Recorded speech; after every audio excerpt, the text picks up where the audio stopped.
President Putin publicly confirmed what President Trump has said all along. The war between Russia and Ukraine never would have started in the first place if President Trump were in office. This was always obvious to any person with a shred of common sense. Just look at what took place during the last 4 administrations. Under George W. Bush, Russia invaded Georgia. Under Barack Obama, Russia took Crimea. Under Joe Biden, Russia invaded Ukraine. But under President Trump, Russia did not invade nor take anything. So that right there is circulating through CNN and everybody right now. They're saying that Putin and Trump did not come to any type of conclusion on how they was going to move forward. And they're not giving him any credit at all until they hear it from the horse's mouth that Putin is not going to be attacking Ukraine anymore, and they're going to be friends, and they're going to go sit down at a dinner and have some old fashions and some steaks, you know what I mean, cooked medium. You know what I mean? I already know most of y'all eat your steaks medium well, which is good. That's the perfect way to eat a steak, medium well. All right. So yeah, until Putin and Zelensky have a medium well steak together, then yeah, they're going to continue to push this narrative. As of right now, there is no ceasefire in place. We've seen Russia continue its attacks on Ukraine. What indications is the president getting from Putin that he wants to have this meeting with Zelensky soon? Because he spoke to him directly yesterday. And he expressed that sooner rather than later. He spoke to that directly yesterday, and the president put that in his statement that he gave to all of you, the news media, knowing you'd be asking following that conversation in the effort of transparency. Now, we already knew yesterday, and I mean, we knew last week that all of these meetings were going to lead to these individuals trying to find whatever holes they can find. Like, yeah, he's having these meetings and everything, but is anything getting done? Are we coming to a ceasefire? Like, where are we right now? And honestly, they don't want a ceasefire. I don't believe they do. The point is to get everybody on the same page. Why wouldn't Trump just take the call from Putin while the other leaders were in the room? He said it would be disrespectful to do that. But why is it disrespectful?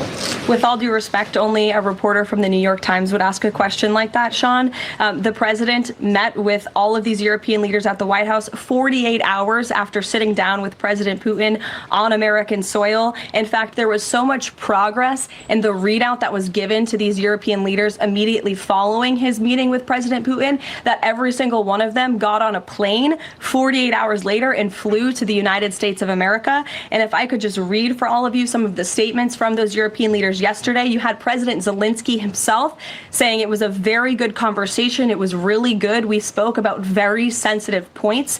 The Secretary General, Mark Rutte, it was the president, only because of the president, that this deadlock was broken, but with President Putin by starting a dialogue. So these leaders who this war is in their backyard are very grateful that the president took that call and that he was there to provide them with a readout of Russia's thinking on this, something that was not done by the previous administration at all. No, that's what I like too. So this administration is far more transparent than the last administration. And that's all we wanted. Why won't he take the call in front of everybody if he don't have anything to hide? Because he's the president, bro. Like, if his wife called, you want him to take that call live? No, we want to hear it. We want to make sure that Melania is saying what he claims she's saying. No, I'm going to take this private. Like, I'm getting things done. Here's the thing about these reporters. That's something that they won't admit. Biden didn't do half of the sugar honey iced tea that Trump is doing right now. If he did, please let me know in the comments. I'm sure I have some Democrats or some progressives inside the chat, people who don't want to be tied to the Democrat Party, who think that for some strange reason that Gavin Newsom is a good someone to consider as president for the Democrat Party because they don't have anybody else and they're picking at straws. But I would love to hear, what exactly did Biden do to make matters better around the world at the same level or same rate that Trump is at the moment? Please let me know. This guy is from the New York Times asking Karoline Leavitt a question. I pray this brother is not married, because this picture right here should get him divorced. Well, I mean, it shouldn't get him divorced, but it should get him cursed out when he come home, because ain't nowhere in the world he should be this happy to see Karoline Leavitt. Now, if I was there and I was asking her a question, I'd probably...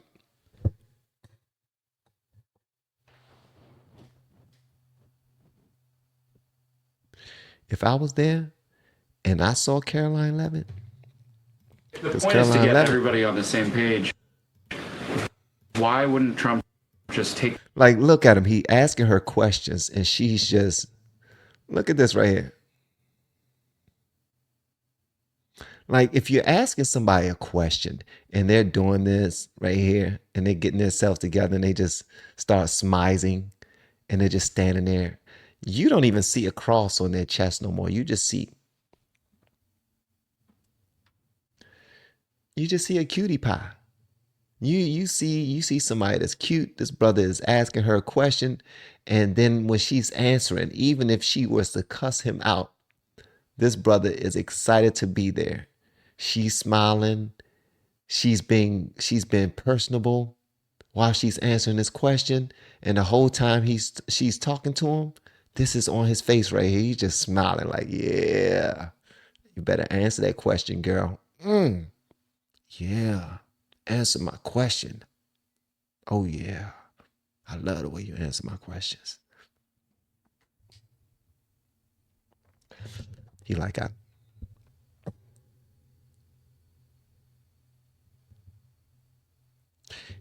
oh yeah, I love the way you answer these questions, girl. Yeah. So I don't even think he heard the answer, to be honest with you.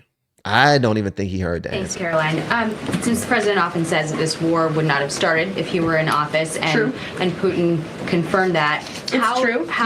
Do you accept that as true? The European leaders do. Well, and President Putin himself said that, by the way. He did say that. The question I have, though, is what is the president going to do to ensure that these security guarantees last beyond him into the time when he is no longer president? And does that have to involve Congress at all? Well, he understands the need for that, which he spoke to yesterday. And what's he going to do? It's why he's engaging in so many talks and so many conversations with both sides of this war with our European allies. It's why on the way home from Anchorage, Alaska, very late at night, when I know many of you on the press plane were sleeping and many staff were sleeping, the president himself was still awake at 2 o'clock in the morning talking to European leaders and NATO about how we can ensure a lasting peace and bring this conflict to an end. He has expended an incredible amount of time, energy, and effort into bringing this war to an end, and he remains determined to do that. Also, He won't be. Let me tell you something. If you were to answer that honestly, if I were to answer that honestly, I would have said, because she's saying, okay, Trump is making some great moves right now. They're going to stop fighting while he's in office. But how can we ensure that once he leaves, that they will continue to be nice? I would have answered. I would have said, we can't. The Democrats are crazy. They don't want things to be in order. They don't want things to be decent and in order, because those are biblical principles. The Democrats are against biblical principles. They want things to be all crazy, man. They want this to be paid to play. They want to become rich off of other people dying. We've seen this happening for the last how long? Let's just go back over the last administration. They love it when it's turmoil. They love it when it's darkness, so that they can be the ones to save the day, but never save the day. They just want to act like they're pushing the can. They just want to kick the can forward and act as if they are doing something to bring things, to make things better around the world. And that's not the case. Trump is he's going to do whatever he can while he's here. And then when he leaves, they're going to try to do something to rip apart every single thing that he did. Period. That's where it's going right now. And I love the fact that she answers this, like, she's so honest with it. And she's like, yo, everything's going to be good. He's going to straighten everything out. It's going to remain this way. He's making sure. And when Trump tries to lock things in so that they don't change, they have something to say about that too. You can't trust these people, man. You cannot trust these daggone people. We have been helping people grow online. It has been absolutely amazing. We have helped many content creators get from zero to monetization in under 30 days. We even have a couple of these superstars who did it in 1 or 2 weeks. If you want to learn how to do YouTube, I don't care your age, I don't care what skills or talents you have. Trust me, I can help you do it effortlessly. Just reach out to me with the word coach and we can get it done. One more thing. We have a YouTube course that I just now created. I'm extremely proud of, and a lot of people are getting so much from. Purchase that course and work with us. You can join our private Facebook group and our daily group calls, which is 3 to 5 days per week, and you can learn so much more than you've ever learned before. I can't wait to hear from you. Love you. Peace.